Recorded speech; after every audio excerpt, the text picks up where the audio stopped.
Did you ever watch Evangelion?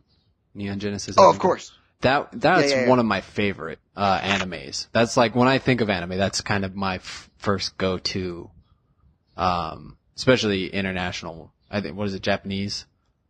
Yeah.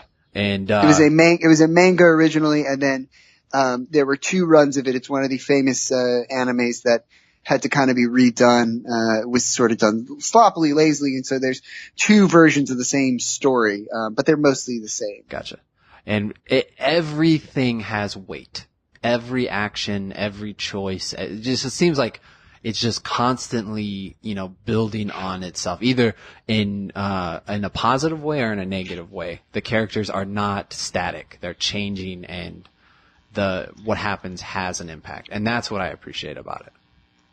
And one of the things that show does that I really appreciate about, if you don't know, Evangelion is, we were talking about Pacific Rim the last time we spoke. Yeah. Essentially, it is Pacific Rim. These monsters come from another dimension.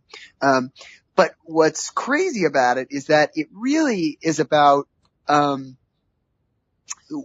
very blatant commentary on what we were just saying before about Homer Simpson. If anything, Evangelion is sort of the antithesis of the American thing, where it's like when confronted with these huge dangers, finding these human moments are still going to happen. Like, really, the show is about these very human moments between teenagers.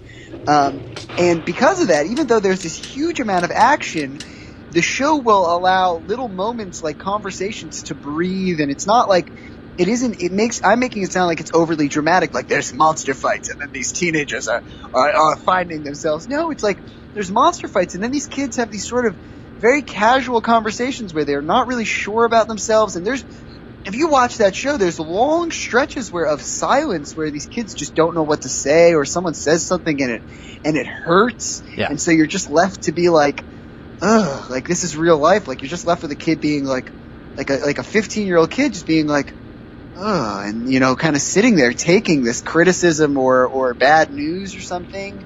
And it is the opposite of American TV, where it's like, all right, next week, whatever. We sort of brush things off. Yeah.